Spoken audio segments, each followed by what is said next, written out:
Sir, आपल्यावरती बदलापूर प्रकरणाची नियुक्ती केली आहे त्या केसमध्ये. सर्वप्रथम काय सांगाल या संदर्भात? मला शासनाकडून अधिकृत आदेश असे तसे प्राप्त झाले नाहीत, परंतु काल महाराष्ट्राचे उपमुख्यमंत्री व गृहमंत्री देवेंद्रजी फडणवीस यांनी काल मला फोन केला होता आणि त्यांनी विनंती केली की आपण या खटल्यात विशेष सरकारी अभियोक्ता म्हणून काम पाहावे.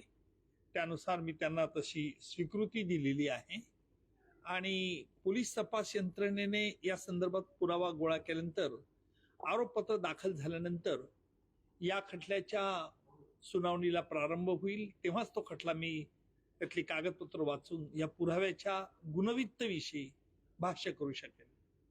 सर, शाळा ह्या प्रकरणामध्ये हा प्रकरण दाबण्याचा प्रयत्न करत होती, त्याला काय वाटतं?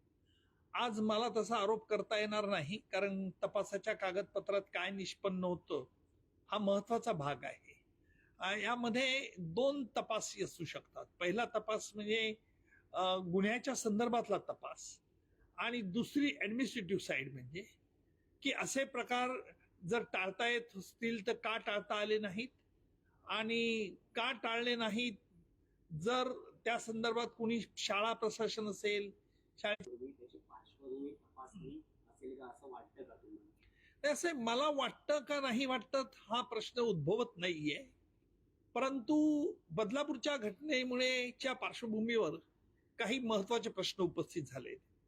ज्या शाळांमध्ये ह्या घेतल्या नाहीत कारण त्यावेळेला सीसीटीव्ही चालत नाही, अशा तऱ्हेच्या कोणी लंगड्या सबबी सांगू नये म्हणून पोक्सो कायद्यामध्ये देखील दुरुस्ती करणं आवश्यक आहे, जेणेकरून त्यांना देखील अशा मेन गुन्ह्याकडे घ्यावे लागेल.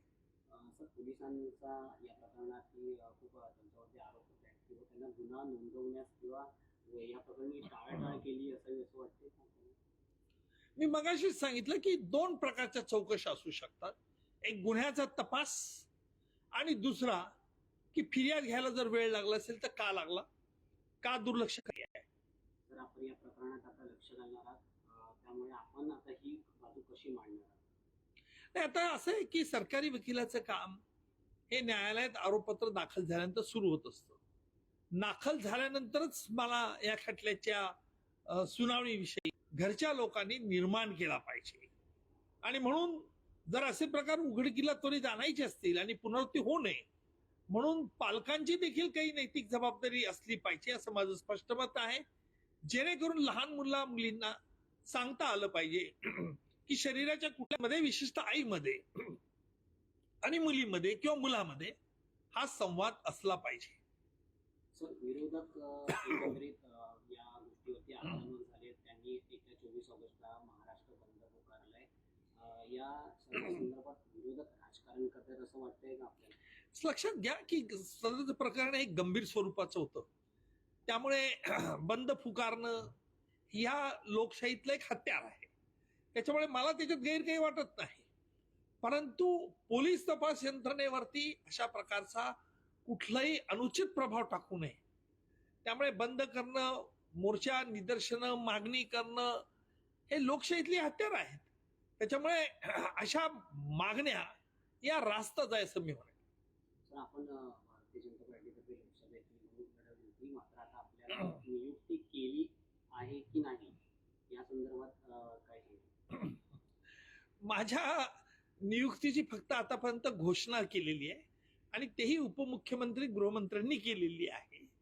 नियुक्तीचे आदेश यायचे, पण आपण बघितलं असेल की आज जी काही विरोधी पक्षनेते आणि विरोधी राजकीय पक्षांनी जी मुक्ताफळं झाडली आहेत त्याच्यावरून एक बाब स्पष्ट होते की माझी नियुक्ती होणं हे त्यांना फारसं आवडलेलं नाही.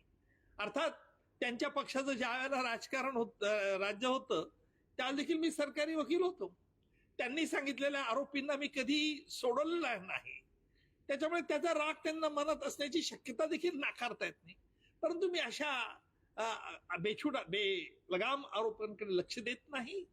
त्यांचे आरोप त्यांना लखलाफ हो, कारण कालची माझी मागणी ही उपमुख्यमंत्री जी मागणी मला विनंती जी केली की काल तिथे जे आंदोलक लोक होते त्यांनी मागणी केली होती त्याच्या विनंतीला मान उपमुख्यमंत्री ठेवला आहे आणि अशा परिस्थितीवर मी जर तुमच्यामुळे मी निघून जात आहे असं जर मी म्हटलं तर तुम्हाला जनक्षोभाला तोंड द्यावं लागेल याची खात्री तुम्हाला नाही का?